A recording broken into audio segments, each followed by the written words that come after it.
بسم اللہ الرحمن الرحیم.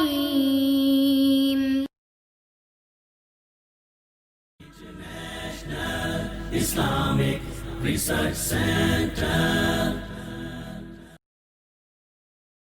اچھا، ہمارے ہاں نا ایک اور عجیب سا مسئلہ ہے، وہ یہ ہے کہ اتنے فون آتے ہیں، اتنی کالیں آتی ہیں، جی کیا مسئلہ ہے؟ جی میں نے خواب دیکھ لیا، میں نے فلاں خواب دیکھ لیا، میں نے فلاں خواب، اس کی تعبیر بتا دیں، اس کی تعبیر بتا دیں.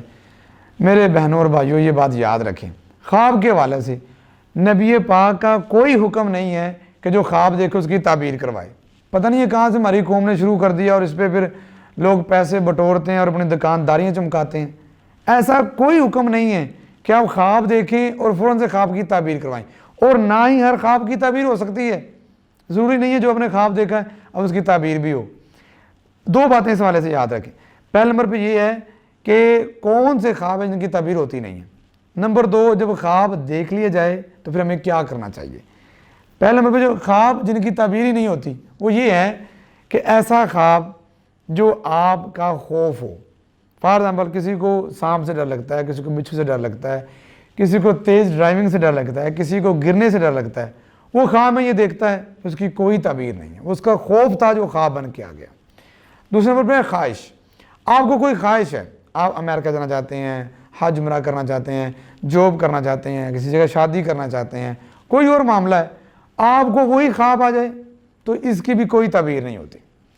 نمبر تین، آپ لمبی نیند سونے والے ہیں، آپ کی نیند بہت زیادہ ہے، تو لمبا سونے کی وجہ سے جو آپ کو خواب آتے ہیں ان کی بھی کوئی تعبیر نہیں ہوتی.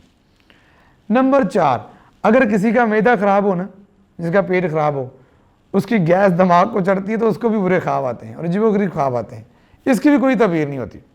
پانچویں نمبر پہ یہ بات ہے جو تعبیرات کے ماہر ہیں وہ لکھتے ہیں، ایسی عورت، ایسی بچی جس کے مینسز، جس کی ڈیٹ خراب ہوتی ہے، اس کو بھی خواب آتے ہیں. تو یہ 5 قسم کے لوگ ایسے ہیں جن کے خواب کی کوئی تعبیر نہیں ہوتی.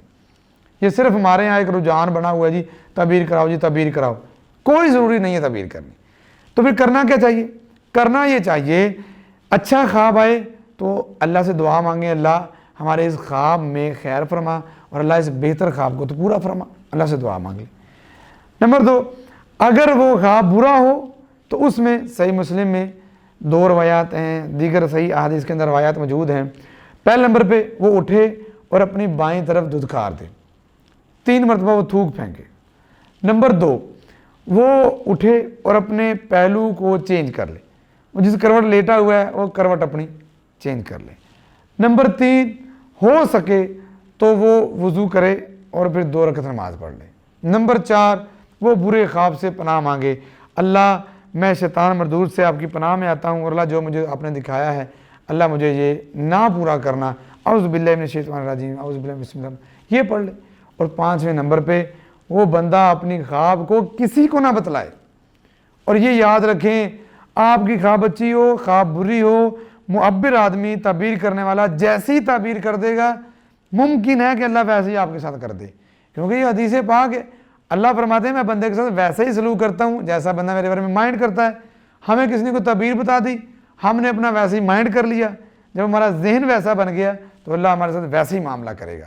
تو اس لیے خواب کی تعبیر پوچھنا ضروری نہیں ہے، اور خواب کی تعبیر کا پورا ہونا ویسے کہ ویسا ضروری نہیں ہے، بلکہ ضروری یہ ہے اچھا خواب آئے تو اللہ سے دعا کریں اللہ پورا کر دے، برا خواب آئے اللہ سے پناہ مانگیں اللہ اس کو پورا نہ کرے، اپنے کروٹ چینج کر لیں، ہو سکے تو 2 رکعت نماز پڑھ لیں.